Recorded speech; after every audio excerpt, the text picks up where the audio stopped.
supprimer les défauts masqués potentiels sur vos machines. Avec la nouvelle norme EN ISO 14119, le problème des défauts masqués a pris une importance particulière. Dans cette vidéo, nous allons vous montrer ce qu'est un défaut masqué et comment vous pouvez résoudre cette situation potentiellement dangereuse avec les solutions de capteurs de SICK.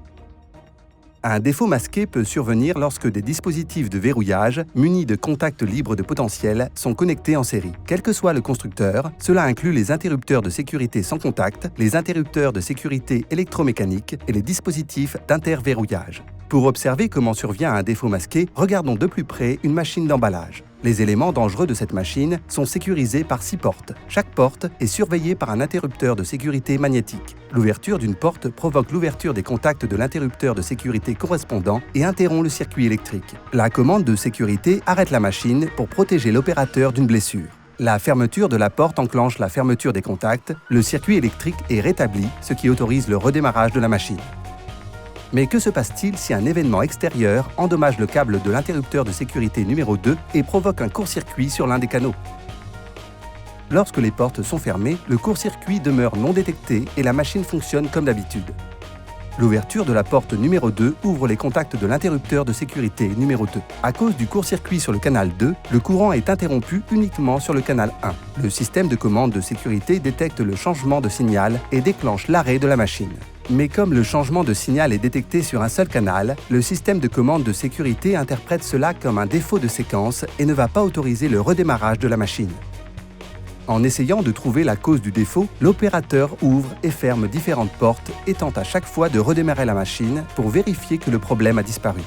À l'ouverture de la porte numéro 1, le signal est coupé sur les 2 canaux puisque le signal est interrompu en amont du court-circuit. Lorsque la porte est refermée, les exigences des entrées du système de commande de sécurité sont satisfaites puisqu'il n'y a plus de défaut de séquence. La machine peut maintenant être redémarrée. Le défaut sur l'interrupteur de sécurité numéro 2 est maintenant masqué. Malgré le court-circuit sur un canal, la machine peut être redémarrée puisque le système de commande de sécurité ne voit plus aucun défaut. Puisque le premier défaut est masqué, un deuxième défaut sur le même interrupteur de sécurité peut être fatal. Le câble ayant été précédemment endommagé, un deuxième défaut est plus que probable. Le second défaut entraîne l'inefficacité du second canal et par conséquent la perte de la fonction de sécurité. La machine continue de fonctionner bien que la porte soit ouverte. À cause de ce risque potentiel, la norme relative aux dispositifs de verrouillage et le rapport technique en préparation limitent le niveau de performance pour les interrupteurs de sécurité munis de contacts redondants et libres de potentiel, connectés en série. Pour éviter cette limitation, SICK propose plusieurs solutions. Soit l'utilisation d'interrupteurs assortis à semi-conducteurs surveillés, soit la solution de cascade de capteurs sûrs FlexiLoop.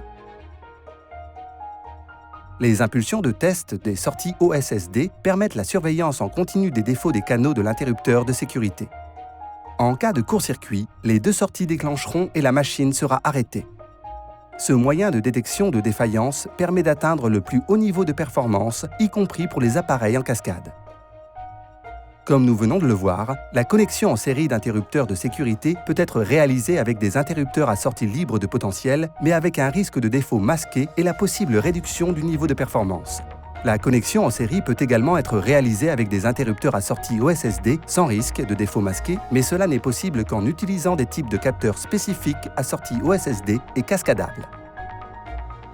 Comment faire si vous avez besoin du plus haut niveau de sécurité et souhaitez utiliser différents types de capteurs en cascade, quel que soit le type de leur sortie? La réponse, c'est FlexiLoop.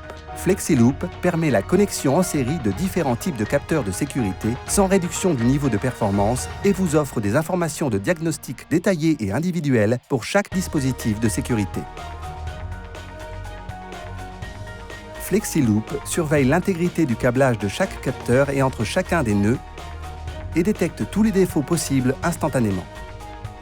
Les défauts masqués ne sont plus un problème avec les solutions de capteurs de SICK.